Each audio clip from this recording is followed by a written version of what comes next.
waparetsu ke mathata motho kumnyama kuyena. Isimo somuthi omubi, isimo sabantu abangagezelwanga ekhaya, umuntu nje onebhathi ophelelwa amandla. Emakhosini, Thokozani, Camagu, Lesedi, Kganya, Onika. Please don't forget to like and subscribe. And also, if you want exclusive videos from Gumme Onika teachings, spiritual guidance, you can please join with channel membership Gumme Onika and siqhubekeni sibe mnandi. Emakhosini, Thokozani, Camagu, Lesedi, Kganya, we continuation ye candle guidance. Wow, it's a long walk, kodwa ke kancane kancane izawuvula ikhanda. Emakhosini, Thokozani, ngizokhuluma ngamakhandlela abovu. Imfundiso yekhandlela ipheli ngoba abantu ba experience izinto eziningi ngaso sonke isikhathi, kuvela izinto different ngaso sonke isikhathi. Uyaye ukuthi manje isitha sakho sinokuhambela sofuna imithi yangaphandle noma sithole abantu bangaphandle ukuthi basincedise ukuthi bazokushaya. So ikhandlela elokusiguide. Now ku candle reading yekhandlela elibovu red. Uma sibheka ku candle number 1. Candle number 1 isibonisa umuntu oqakekile othi mina ngipheni ikhali zokulwa zekhandlela njengoba phiwe ikhandlela elibovu ke ukuthi ilwa ndodwa ukhulume nezitha zakho uzixoshe. Hayi bona bayaphakama abantu abadala. Baphakama abantu abadala kodwa baphakama ngesimo esingathi la eSouth Africa babizwa bomndawu. Babizwa bomndawu kimina ngithi water spirits. Ngoba yebo nakukhanya kwakho kuvela ngefish. Ivela ngefish ethelwe ebambene nani nesipoko. Lesi sipoko lesi yes singathi sipoko because of it looks like a creature kodwa labantu baqhamuka njengomndawu kuwena.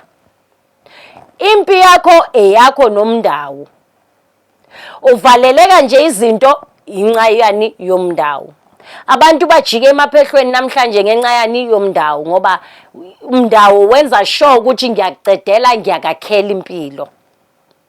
Ngingayiqhitha noma kunini ngibuye ngibuild. I can destroy and make you at the same time as long uzohamba ngendlela yami.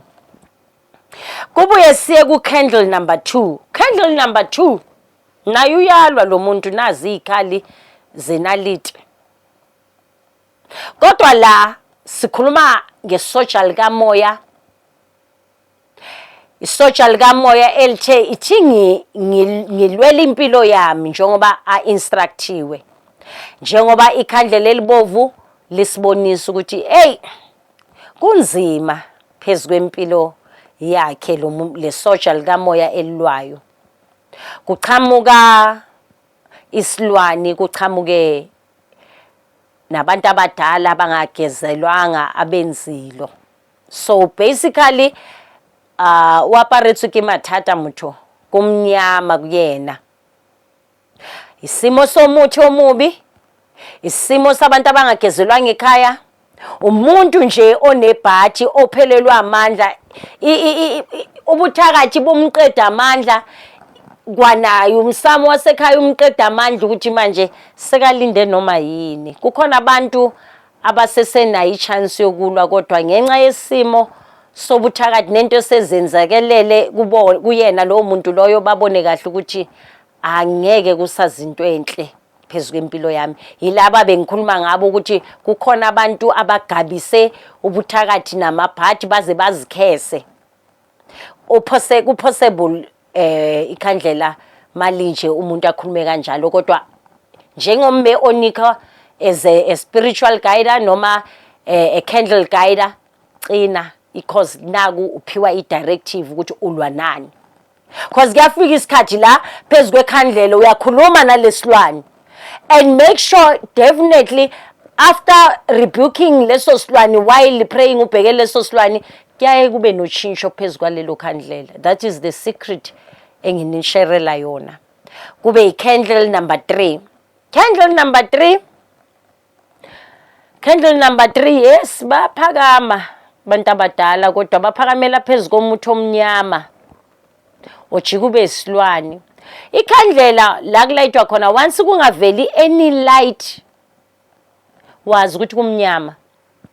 Yes, sakuphakamela singabantu abadala kodwa nanku umuthi omnyama uyasinda. Remember abantu abadala, ingelosi namathongo asifuna sihlanzekile ngaso sonke isikhathi, ingakho sizihlambulula so that sizonuka ubuntwana.